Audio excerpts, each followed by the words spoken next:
초등학교 들어가는 순간 부모님이 했던 양육이 적나라하게 펼쳐집니다. 예전보다 훨씬 많은 애들이 지시를 몰라서나 못 따라서가 아니라 그냥 안 해요. 근데 이제 어머니는 그렇게까지 애를 통제해야 되냐, 편하게 놔둬야지. 안타까운 사실이지만 나중에 보면은 내가 생각하지도 못한 애가 돼 있어요. 참 이 훈육 방식에도 문제가 있지 않나. 어떻게 해야 되나요?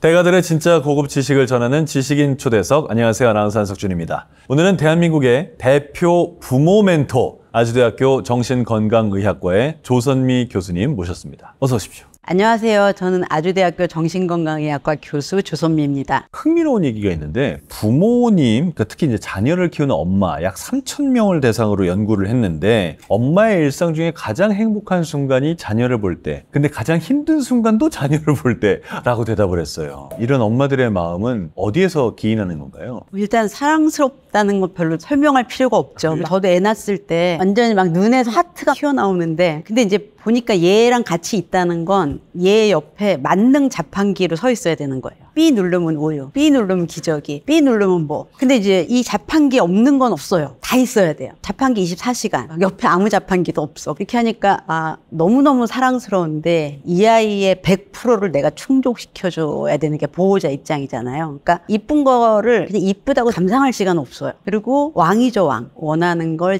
때 맞춰서 다 해줘야 되는 거. 그러면 이제 대등한 관계의 사랑이 아닌 거죠. 근데 이제 사람이 아무리 사랑해도 극단적인 상황에 가면 뭐 스트레스를 받죠. 예, 차 타고 오는데 저희 딸은 자다 깨면 차에서 안 내리고 이렇게 울었어요. 근데 계속 노래 불러주면서 잠 못 들게 하다가 집에 오기 딱 5분 전에 잠들면 막 아이고. 그러니까 너무 사랑스러운 만큼 고통도 큰 거죠. 근데 일부일 거라고 생각은 하는데 요즘 예전하고 되게 달라진 건 하나 있어요. 예전에는 우리 애가 말이 좀 느린 것 같아. 그럼 굉장히 빨리 병원에 왔어요. 근데 요즘은 초등학교 1학년인데 뭔가 얘가 적응에 문제가 있어. 뭐가 안 돼. 그래서 막 여러 가지 평가랑 해보니까 언어 지연이 있는 거예요. 언어 지연을 모르고 그때까지. 이제 요즘의 트렌드는 우리 아이 스페시픽하게 키우는 건 것 같아요. 늦으면 기다려준다. 싫어하면 안 시킨다. 돌아다니는 것도 아니 그렇게까지 꼭 통제해야 돼? 뭐 이렇게 생각하시는 것 같아요. 교수님 말씀대로라면 규칙을 어긴다든지 예의를 어겨서까지 막 행동하는 이런 거는 부모가 적절하게 규제를 해야 된다라는 말씀이시네요. 적절하게 규제를 안 하면 생기는 일이 있습니다. 초등학교 교실에 못 앉아 있어요. 그러니까 초등학교 들어가는 순간 그 전에 부모님이 했던 양육이 이렇게 적나라하게 펼쳐집니다.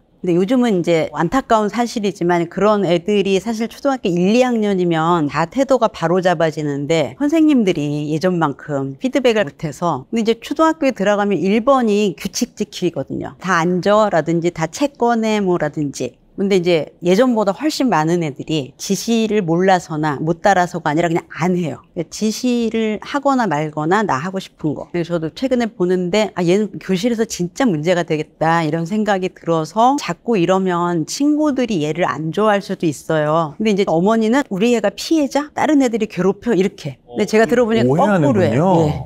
그럼 선생님들이 이렇게 하면 친구들이 안 좋아할 수도 있다라는 거는 아이가 행동이 잘못됐다라는 말을 굉장히 좋은 표현으로 돌려하는 거군요. 네, 엄청. 근데 이제 아이들이 조금 예의에 어긋난 행동을 하는 거를 그냥 냅두는 부모들에게 왜 그런지를 물어보면 우리 애 자존심 꺾일까 봐라는 얘기를 하거든요. 상관이 있습니까? 아무 상관없고요. 그리고 이제 예의 없다는 게 또 옛날하고 달라진 부분이 있어요. 예의라는 게 어른을 봤을 때 어른을 대하는 어떤 일련의 태도가 있잖아요. 자세를 좀 반듯하게 한다든지 인사를 한다든지인데 이제 요즘 애들은 부모하고 지내는 시간이 굉장히 많기 때문에 밀접하게 그냥 걔네들은 부모한테 한 행동을 남한테도 해요. 그래서 대학생들도 인사를 안 해요. 나쁜 건 아니고요. 왜 인사를 안 하지 하고 저희 교수들이 되게 고민을 많이 했어요. 근데 표정도 이렇게 약간 이제 중학생은 이렇게 딱 보고 뭐 센 척하고도 인사 안 하고, 그다음에 이제 고등학생쯤 되면은 안 보는 척하다가 이제 대학생쯤 되면 할까 말까 뭐 이런 거 그냥 이렇게 시선 관리를 하면서 이렇게 딱 사라지더라고요. 걔네들한테 뭘 가르쳐 주는 사람은 그냥 학원 선생님이 원형이에요. 그래서 뭐 궁금한 거 물어보라 그러면 뭐 시험 언제 봐요? 배점이 어떻게 돼요? 학문적인 질문 안 하더라고요.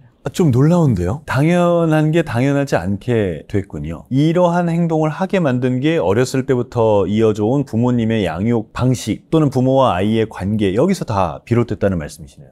혼을 낸다는 건 혼내는 거, 벌 주는 거, 화내는 거, 훈육하는 거 이제 이런 단어들이 혼용돼서 쓰이는데 일단 아이들은 부모는 어른이야. 그래서 나는 아이야. 그러니까 부모를 어른으로 대해야 돼. 거기에는 어떤 태도가 있어. 이게 기본으로 있으면 사실은 아무 문제가 안 돼요. 근데 많은 분들이 친구 같은 부모를 지향하세요. 친구 같은 부모. 안 좋은 거군요. 자, 친구가 야, 너 똑바로 서 그러면 누가 말 듣나요? 친구가 너 공부 열심히 해 이렇게 하면. 그러니까 어른 같은 건 없어. 그냥 다 나랑 똑같아. 그러니까 이제 그 다음 단계로 누가 나한테 싫은 걸 시킬 수 없어. 그런 태도가 굉장히 강해져서 이제 제가 아이들 데리고 검사를 하면은 뭐 이거 한번 그려볼래? 그러면 이제 예전에는 이제 학교 가서 애들이 딱 보이는 거 네? 하고 이렇게 했는데 요즘에 이거 그려볼래? 그러면 이렇게 한번 쳐다보고 뭘로요? 뭐 이렇게 하고 제일 문제는 열심히 안 해요. 해야 된다는 마음이 한 50%로 떨어지는 거죠. 해야 되나 보지 뭐 이런 거.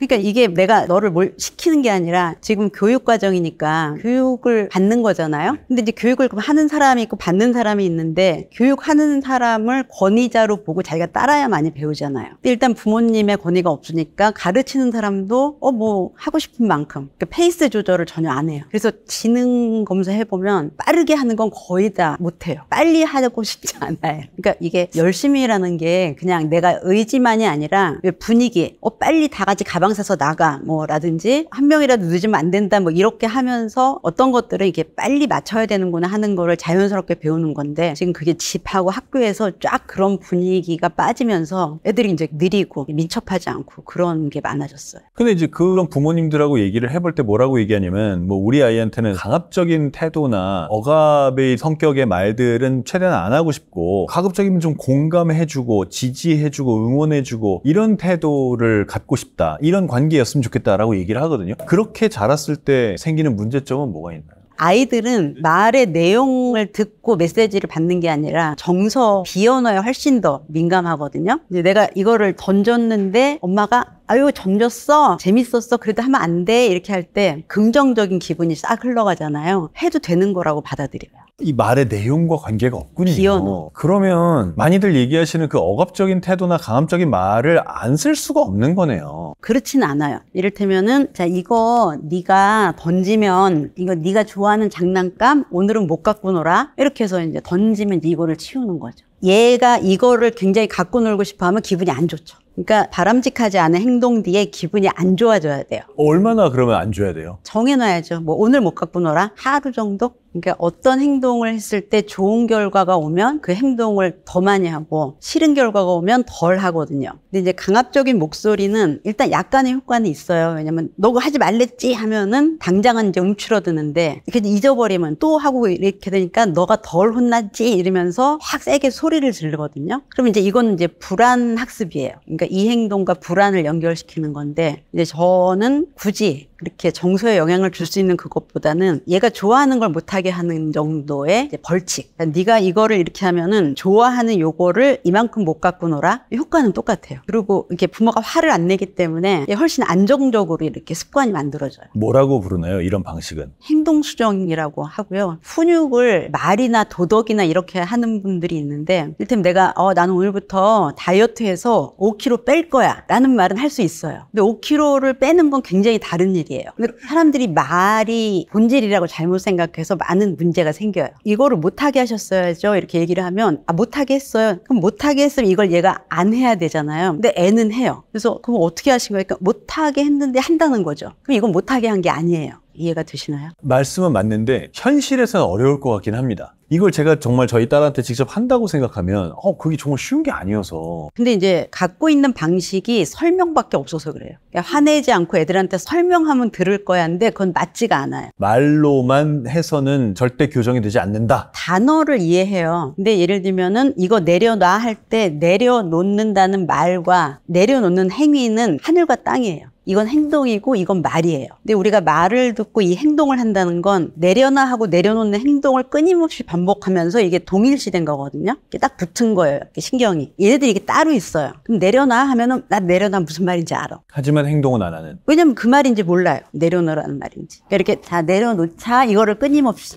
잘했어. 그리고 또 들으면 자 내려놓는 거야. 잘했어. 이렇게 계속. 이런 것도 있습니다. 가정에서 자기가 뭔가 화가 나고 기분이 나쁠 때 얼굴을 이렇게 때리는 버릇이 있는 있는 그런 애들 하면 안 되는 거잖아요. 일단 맞는 분 책임이 제일 커요. 싫어하는 티를 안 내신 거죠. 보통 할머니 할아버지가 안경 잡아당기고 때리고 그러면 어우 이 녀석 뭐 네가 뭘 알겠니. 근데 이제 이렇게 하면 어린 아이들도 이렇게 하니까 이런 게 오는구나 하고 그렇게 배우는 거거든요. 땡겼더니 소리를 지르더라. 그렇죠. 근데 이제 때렸는데 아이고 깔깔깔깔 이러면은 안 때릴 이유가 없죠. 때린다는 게 원래 그 언어는 공격적이잖아요. 근데 이제 애들은 아직 뉘앙스를 몰라요. 얘는 손을 민다, 소리가 찰싹 난다, 할머니가 웃는다. 이게 행동이에요, 이게. 때린다는 우리가 머리로 이해하는 거고요. 얘는 손을 뻗는다. 할머니 얼굴에서 소리가 난다. 할머니가 웃는다. 너무나 다른 세계군요. 그렇죠. 그럼 그렇다면 이러한 행동을 교정하려면요. 맞고 아 하고 소리를 지릅니까? 아니요. 때리기 전에 손을 꽉 잡아야죠.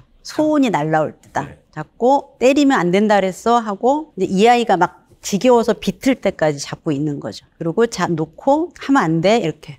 모든 거는 즐거움을 뺏는 것과 약간의 불편함을 주는 것, 이 두 가지가 가장 큰 행동 교정의 방법이거든요. 아이 입장에서 항상 어른들을 입장에서 생각하니까 말이 안 되는 결과가 나오는 거예요. 참 이 훈육 방식에도 문제가 있지 않나 싶은 마음도 들어요. 그러니까 아이가 규칙을 안 지키거나 예의를 어긋나거나 아니면 뭘 잘못했을 때 그거를 바르게 행동하는 법을 또 알려줘야 되잖아요. 그래야 사랑하는 아이가 어디 가서 욕 안 먹을 테니까 어떻게 해야 되나요? 이제 학교에서 다른 애들 거 만지고 막 그래갖고 다른 애들이 싫어하고 이제 그런 애가 있다고 말씀드렸잖아요. 일단 집에서 이제 이렇게 훈련이 돼야 되거든요. 뭐 동생 거 여기 놓인 거 그거 만지면 안 돼? 이렇게 해서 가르쳐서 보내야 되는데 안 가르치는 거죠. 왜냐면은 집에 있는데 그렇게까지 해야 되냐. 근데 사실 집에서 통제가 돼야 밖에서 통제가 되거든요. 그러니까 가급적 애를 통제하지 않는 게 좋다라는 생각. 그러니까 왜 얘를 억압하냐. 그리고 사실은 저는 이게 더 큰 것 같아요. 어려워요, 부모가. 얘 행동을 적절히 통제하는 건 대부분의 부모님한테 되게 어려운데 나 어려워서 못해요 라고 하기보다는 그렇게까지 애를 통제해야 되냐, 편하게 놔둬야지. 근데 이제 그렇게 편하게 놔두면 밖에 나가서도 편하게 하고 이런 행동이 이제 결국은 적응을 방해하는 거거든요. 그래서 그냥 부모님들은 예뻐해주고 잘해주고 학교 학원 보내고 여기에 집중하다 보니까 아이들의 태도는 훨씬 더 예전보다 늦게 성장하는 것 같아요.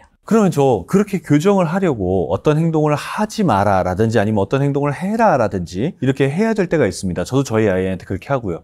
근데 가끔 아이가 너무나 때를 써서 이걸 뭐 어떻게 할 수가 없을 정도가 될 때가 있거든요. 이제 하지 말라는 것도 안 듣고 하라는 것도 안 듣고 그렇습니다. 이럴 때 어떻게 해야 되나요? 뭐 옆에 있는 물건을 만지고 다닌다든지 식당에서 뛰어다닌다든지 이런 거 하면 안 되는 거잖아요. 손 잡아야죠. 잠깐 이제 식당 밖에서 나가서 이제 네가 들어가서 돌아다니지 않는다고 할 때까지 여기 있을 거야 하면 이제 애들이 지겨우니까 알았어 들어갔는데 또 그러면 또 나오고 이 몇 번 하면은 이제 점점 줄어요. 돌아다녀봤자 좋은 일이 없구나. 예, 그래서 반복적으로 이 행동이 이런 끝을 갖고 오는구나를 터득하는 순간, 학습하는 순간 그 행동이 좋아지는 거예요. 그걸 부모가 참으면서 해야 되는군요. 그게 성숙한 부모죠. 그러면 집안에서 일어나는 일이어서 통제가 뭐 할 게 없을 때도 있잖아요. 예를 들어서 뭐 애가 밥을 잘 안 먹어요. 자꾸 돌아다녀요. 일로 앉아서 밥 먹어. 근데 안 먹어요. 돌아다녀요. 이제 그거는 이제 행동 수정 중에서 조금 기술이 들어가야 되는데요. 사실 이제 오감이 다 애들마다 달라서 보통 그냥 편식 말고 오래 못 앉아 있는 애들은 스탑워치 같은 거 해서 엄마 돌려왔는데 여기 이렇게 될 때까지는 앉아 있자. 짧은 시간. 이제 양으로도 자 여기 요만큼까지는 앉아서 먹자. 그래서 이제 그거를 하고 보상을 주는 거죠. 오 잘해서 칭찬을 하거나 아니면 좋아하는 간식을 주거나. 그래서 그거를 계속 하다가 어느 순간 이제 애가 이렇게 힘들지 않게 몸을 안 비틀 때가 되면 늘리는 거죠. 진짜 이렇게 안 좋은 게 울고 있는데 지적하면 계속 울거든요. 그리고 막 애가 이제 때가 나서 울었는데 다 울었어 이것도 또 울게 하거든요. 그러니까 막 30분, 1시간씩 울리는데 그냥 놔두면 충분히 가라앉았을 때 그 다음에 이제 가서 말을 해야 되거든요. 그러니까 이제 뭐 울고 그러면은 이렇게 그냥 모른 척 하고 있다가 이렇게 좀 잦아지면 자, 밥 먹고 놀자 이렇게 해서 한 3번만 성공해 보세요. 그러니까 우는 걸로는 원하는 걸 얻을 수 없어. 이런 느낌이 들게. 이제 부모님들이 가장 두려워하는 거가 뭐냐면요. 사춘기가 됐을 때 혹은 그거보다 커졌을 때 우리 아이가 정서적으로 나와 멀어질까 봐. 그러니 아이가 어렸을 때부터 정서적으로 아주 친밀한 상대가 되고 싶다. 이런 마음을 갖는 거거든요. 그래서 지금 제가 얘기한 이런 많은 행동들을 하고 있는 거고. 사실 이건 살아가는 생명체로서의 너무나 자연스러운 흐름을 거스르는 건데요. 지금 부모들이 아이한테 원하는 정서적 관계는 대등한 관계예요? 아니면 종속적 관계예요? 의존적 관계예요? 성장하지 않은 부모 자녀는 의존 관계잖아요. 근데 부모가 이걸 계속 잡고 있으면 너는 독립하지 말라는 의미예요. 여자친구가 생겼는데 집에 엄마 전화 오면 엄마 알았어 하고 집에 가야 돼 이렇게 되면은. 그럼 마마 보이죠. 그렇죠. 모든 생명체는 발달의 목표는 성인이 되는 거예요. 그러니까 모든 부모는 낳아서 키워서 내보내야 돼요. 그러니까 멀어지는 게 가장 바람직한 거예요. 왜냐면 그건 걔가 성장했다는 거니까. 한 사람의 개인으로서 친밀해질 수는 있지만 부모 자녀 관계는 빨리 끝날수록 좋아요. 내가 빨리 독립했다는 거니까. 다시 말하면 모든 부모가 자기 애가 너무 이쁘고 너무 사랑스럽고 너무 가까이 지내고 싶지만 그와 동시에 이 아이를 하나의 성인으로 성장시켜서 독립을 시켜야 한다라는 거잖아요. 근데 이제 부모 품이 너무 따뜻하면 거기 머무르는데 그 독립에 대한 욕구가 좌절돼서 또 부모에 대한 분노가 엄청 커져요. 그래서 이렇게 양가적인 관계가 됩니다. 맨날 집에서 나가지도 못하면서 서로 욕하고 막 이러면서 또 그럼 나갈게 하고 못 나가고 뭐 이런 가족들 있잖아요. 그건 이제 의존 욕구가 독립을 이렇게 덮어갖고 떨어지지도 못하고 붙지도 못하고. 그래서 그냥 애가 전화하고 1시간 늦게 오면 컸구나. 작년보다 올해 1시간 더 늦게 오면 또 컸구나. 그러니까 애를 키우는데 얘가 예쁘다, 사랑스럽다 하는 것만 갖고 키우고 합리적이고 현실적인 생각을 안 하면 같이 애인 거죠. 이래서 교수님을 현실 육아 멘토다 이렇게들 표현하는가 봐요. 저희 딸이 94년생인데 얘를 데리고 책에 나오는 모든 걸 하고 그걸 갖고 또 작은 애를 다 하고. 그거 해보셨기 때문에 시행착오도 많이 겪으셨겠어요. 그 책에서 배운 거랑 달랐던 것들도 보셨을 테고. 뭐 예를 들면 정리정돈 같은 거는 다는 못하고 일부밖에 못하는데 이걸 다 해. 그럼 이제 아무리 해도 잘 안 되고요. 천천히가 이런 거는 잘 안 되더라고요. 뛰지 마 이런 거. 계속 뛰어요. 이게 잡고 가야 돼요. 왜냐면 이거는 행동이 아니라 또 심지어 운동 활동이기 때문에 더 통제하기 어려운 행동이거든요. 시행착오 방법을 좀 바꾼 적은 있습니다. 세수하는 거를 말로 했다가 어느 날 이제 책에 보니까 시각 정보가 효과적이다. 그래서 이제 화이트보드를 사서 세수하는 그림을 그려줬어요. 너무 좋아하더라고요. 근데 저거 하자고 이렇게 까르르 웃으면서 저랑 같이 목욕탕에 가서 그래서 이렇게 하나씩 배우면서 하나씩 이제 다 쓰고 얘네들은 저의 그 행동 수정의 아웃풋이죠. 저가 하는 일은 이제 지식을 넓히는 게 아니라 임상적으로 적용을 하는 거라 애들이 와서 이런 문제가 있어요 이렇게 하고 끝낼 수는 없잖아요. 어떻게 해야 되지인데 근데 이제 이렇게 해서 넓히다 보니까 다음 질문으로 또 넘어가면 훈육이라는 거가 이제 계속해서 저는 좀 어려운 부분이 저는 맞고 자란 세대여서 저희 때는 맞으면 제일 깔끔하게 훈육이 됐어요. 잘못된 행동하면 맞는 거고 그런 행동 안 하면 안 맞는 거고. 그래서 좀 질문을 드리면 훈육이라는 걸 그럼 뭐라고 정의를 할 수 있을지. 교육이라는 게 있잖아요. 보육이 있고 양육이 있고 양육하고 보육은 이제 돌보는 게 더 있는 거고요. 이제 교육은 배우는 거. 근데 훈육은 습관을 만들어주는 거예요. 훈련시키는 거. 훈련. 세수를 맨날 세수해 이럴 순 없잖아요. 그러니까 그거를 반복해서 꾸준히 해서 어느 날 세수해라는 말이 안에서 나오는 거죠. 참 세수해야지 이렇게. 그거를 만들어주는 거예요, 하나씩. 자, 높은 데 올라가면 안 돼. 내려와. 이렇게 해서 어느 순간부터 얘가 높은 데는 아예 안 올라가게 만드는 거. 그러니까 사회화 되는데 기본적인 행동 습관을 만들어주는 거. 그럼 교수님은 지금 대부분의 대한민국 부모들이 훈육 부분이 부족하다고 보시겠네요. 너무 혼란스러워하는 것 같고요. 이걸 내가 못하는 건지 안 하는 건지도 잘 구별을 못하고요. 어디까지 해야 되는지 하고 그냥 제가 제일 걱정스러운 부분은 싫은데 어떻게 시켜요 이거예요. 사람 만나서 그러면 안 되지 않나요? 그러면 애가 하는데 어떡해요? 애가 싫어하는데 어떡해요? 뭐 이렇게. 그러니까 훈육이 가르치는 거잖아요. 그러니까 가르치는 주체가 이 가르침을 받을 애한테 해야 되는데 얘가 싫다고. 그러니까 사장님이 고용해서 월급 주는데 나 그냥 출근하기 싫다고 뭐 그런 셈이거든요. 본인의 역할을 잘 모르는 거죠. 부모님의 역할을. 근데 우리 공주님께서 하기 싫으시다는데 신하인 제가 어떻게 감히 강요하겠습니까? 근데 세상이 얘를 공주라고 봐주느냐는 거죠. 얘가 평생 나랑 살 것도 아니고. 그래서 그냥 이제 진짜 진심으로 우리 집에 돈이 없는 것도 아니고 나는 얘가 힘들게 살기를 바라지 않는다. 공부도 안 해도 된다. 근데 이제 그렇게 되면 일단 사회생활은 못 하겠죠. 그럼 얘가 사회생활을 못 할 건데 괜찮으세요? 했더니 할 수 없고 돈도 못 벌 거예요. 그랬더니 그거 뭐 돈은 상관없대요. 그럼 이제 돈도 못 벌고 친구도 못 사귀어. 부유한 부모님이랑 같이 살아. 기분이 어떨 것 같으세요? 이렇게 끼고만 있으면 상호작용을 못 해요. 딴 사람들하고. 그래서 요즘 초등학교 때부터 어울리지 못하는 애들이 되게 많이 생겼어요. 이게 부모들이 친구를 만들어주거든요. 근데 친구는 친구가 되는 거예요. 이제 놀이터에 모래에서 애들이 이렇게 모래를 던지면서 놀면 제일 먼저 가서 보잖아요. 보다가 이렇게 약간 조금 더 갔는데 야 절로 가 그러면 이제 일단 가고 딴 데 가서 기웃거리다가 뭐 이렇게 하다가 어떻게 우연히 놀면 놀고 이렇게 다가갔다. 근데 이런 과정들을 통해서 친구한테 다가가는 거를 배우는 건데 이 과정을 생략해주고 엄마들끼리 딱 모여갖고 만들어주는 집단들이 요즘 많아졌잖아요. 어떤 여자애가 3학년이 왔는데 반에서 말하는 애가 없대요. 그래서 왜? 그랬더니 그냥 말을 안 한대요. 그래서 딴 애가 너한테 말 시키지 않았더니 말은 시킨대요.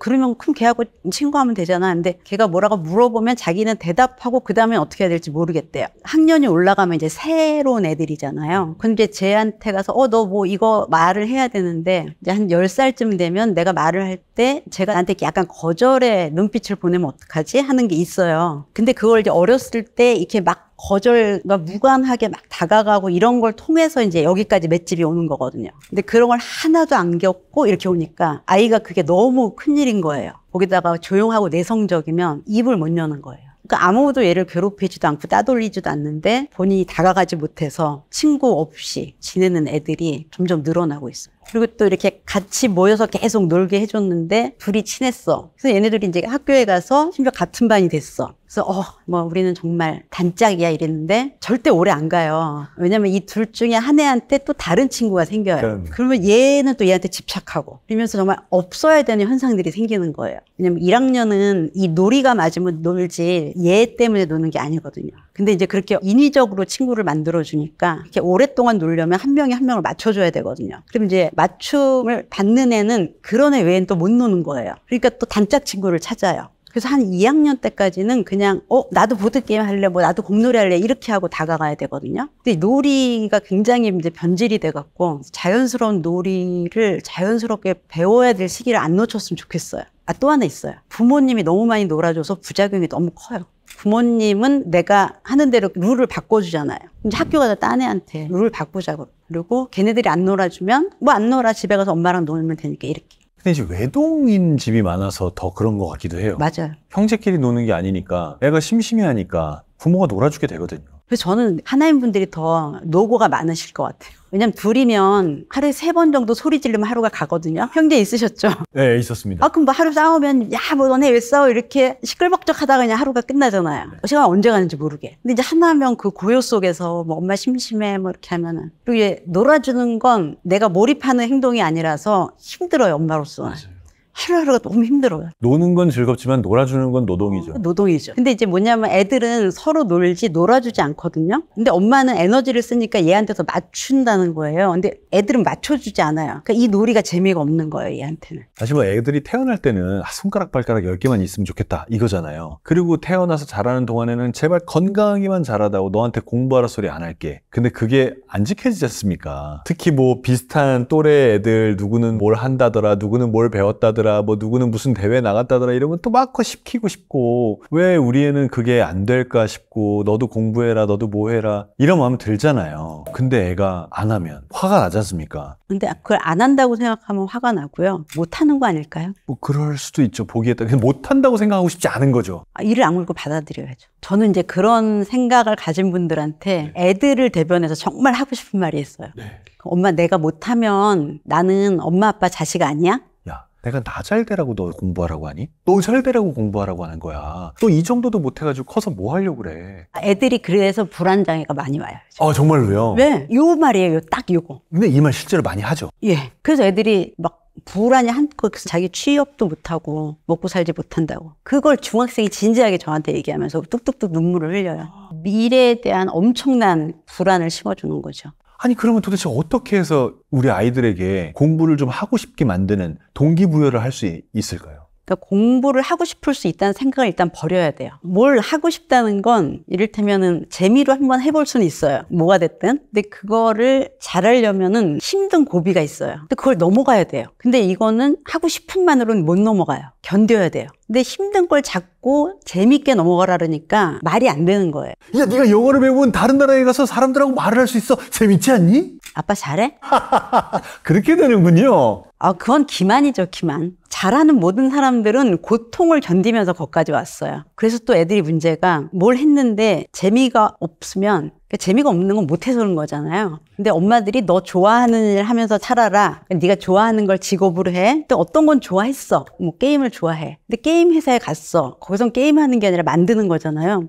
재미없네? 내 일이 아닌가 봐? 이렇게 쉽다고 생각하게끔 만들어놔요. 그러니까 이게 일정 수준에 올라가려면 누구나 다 힘든 건데 그 어머니들은 네가 좋아하는 걸 직업으로 하면서 힘들지 않았으면 좋겠어. 이게 불가능하거든요. 아무리 좋아해도 직업이 되면 힘들걸요. 직업으로 만들기까지도 힘들죠. 그래서 이제 젊은 친구들이 회사에 가면 처음에 이제 일이 허접하잖아요. 난 내가 좋아하는 거 하려고 했지 이런 거 하려고 온 게 아닌데 이직이 되게 많아요. 그러면 어느 정도는 힘든 그 과정을 받아들이게 만드는, 그렇게 참고 공부를 좀 더 해보게 만드는 그런 동기부여는 어떻게 해야 되나요? 동기부여는 아니고요. 통제. 자, 하루에 1시간 앉아서 공부해 이렇게. 교육이죠, 교육. 여기는 통제밖에 안 되는군요. 좋아하는 건 동기부여를 할 필요가 없어요. 찾아가서 하죠. 근데 우리가 바라는 건 뭔가 아웃풋이 나오고 효율적이고 삶에 필요한 것들은 이렇게 저절로 주어지지 않아요. 잡초는 쑥쑥 크잖아요. 벼는 계속 우리가 관리해야 되잖아요. 그러니까 애들한테 너무 완성된 형태를 보여주려고 그러세요.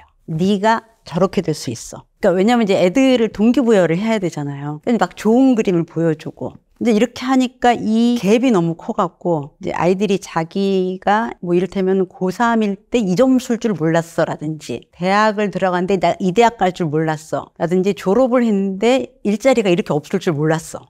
이제 이런 열심히 하게끔 하기 위한 온갖 감언이설이 또 현실에 나가면 마당장 깨지는 거죠. 깨지면서 거기서 문제가 또 오겠군요. 자, 그럼 다시 원론으로 돌아가서 우리 중학생 아이에게 공부를 하게 만들고 싶다라고 한다면, 그럼 아까 말씀하신 대로 1시간 통제, 여기서부터 시작해야 되는 거예요. 학원 2개는 다녀. 이렇게요. 수학 2번, 영어 2번, 일주일에 학원 4번 가고 학원 숙제 다 해. 그래야 핸드폰을 할 수 있어. 뭐 이런 거죠. 그러니까 이제 해야 되는 걸로 만들어야죠. 그러니까 사실 제가 애들 학원 보내는 거에 대해서 일단 저는 당연히 좋진 않은데, 학교를 다니고 학교 숙제가 없어서 배우지만 익힐 수 있는 기회가 없어요. 학교만으로는. 근데 이제 학교 숙제를 안 내주는 건 학원을 또 애들이 너무 많이 다녀서거든요. 그러니까 이제 할 수 없이 학교, 학원 숙제. 그러면 이제 이거를 아이에 맞춰서 적당히 스케줄을 짜서 이거를 계속 성실하게 하게끔 그렇게 관리를 해야죠. 오늘 조선미 교수님 만나서 정말 부모 멘토, 저의 양육 태도를 상당히 많이 바꿔야 되겠구나라는 생각을 갖게 됩니다. 근데 제가 걱정하는 건, 오늘 이제 교수님 말씀드렸으니까 오늘은 제가 굉장히 강력한 마음을 먹고 있어요. 근데 이게 오래 가는 건 또 쉽지 않은 문제일 것 같아요. 이러한 어려움을 겪고 있는 대한민국의 모든 자녀를 육아 중인 엄마 아빠에게 부모가 가져야 할 마음가짐에 대해서 한마디로 좀 도와주신다면요. 저는 이제 아이를 보고 생각을 너무 많이 안 했으면 좋겠어요. 그냥 가만히 있는 아이를 보고 이건 저렇게 해야 되고 이게 뭘 시키면 어떨까지, 그 다음에 이렇게 하시는데, 지금 나이에 맞게 자기 손으로 밥을 먹는다든지, 지금 나이에 맞게 자기가 신발을 신는다든지, 근데 그거를 자기 또래보다 조금씩 빨리 하면 나머지도 다 빨라요. 부모님이 무슨 학원 알아보고 이런 거는 그때 이제 그 아이가 그렇게 될지 안 될지 모르는데, 지금 하는 거를 자기 손으로 능숙하게. 그래서 학교에 갔을 때 선생님이 가방 싸자 할 때 제일 먼저 하는 애들, 뭐 하자 그랬을 때 짧게 말해도 알아듣는 애들, 이런 애들이 가장 적응적이거든요. 그래서 그냥 오늘 지금 요맘때 필요한 걸 얘 스스로 하도록 하자. 그런 마음으로 하시면 따로 이렇게 고민 많이 안 하셔도 아이들이 건강하게 성장할 것 같아요. 오늘 지금 필요한 걸 아이의 손으로 직접 할 수 있게 도와주자. 그러니까 자리라는 게 없다는 거예요, 육아는.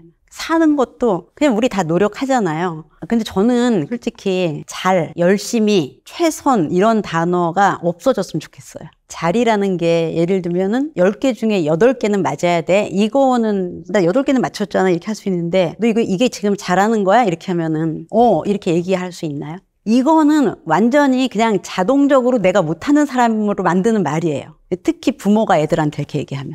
이 말은 하지 말아라. 예, 왜냐면은 나는 그래도 했는데 틀렸어. 그럼 상대가 너 이거 열심히 안 한 거잖아. 그럴 때 반박을 할 수 없는 거예요. 그러니까는 알아서 자존감이 떨어지는 말이죠. 난 잘하지도 못하고 열심히도 아니고. 근데 심지어 육아를 잘하려고 그래. 그러니까 그래서 엄마들이 태어날 때부터 우리 애는 몇 킬로야, 뭐 몇 미리 먹어. 이걸 지금 내가 애를 열심히 키운다는 지표로 삼으려고 그러는 거예요. 잘한다는 걸 확인받으려면 수량화가 돼야 되거든요. 가장 대표적인 게 성적이죠. 그걸로 확인받으려고 하니까 집착하죠. 애는 안 봐요. 제가 볼 때 굉장히 문제는, 우리 애는 이런 애인데 우리 애는 안 보고 잘 키우는 방법만 봐요. 그리고 막 아무거나 갖다 적용해요. 나중에 보면은 내가 생각하지도 못한 애가 돼 있어요. 그리고 사실은 키운다는 것도 많이 쓸 말은 아닌 것 같아요. 애는 커요. 내가 안 키워도 딴 집에 보내도 커요. 근데 이제 우리가 이렇게 매칭이 된 거죠.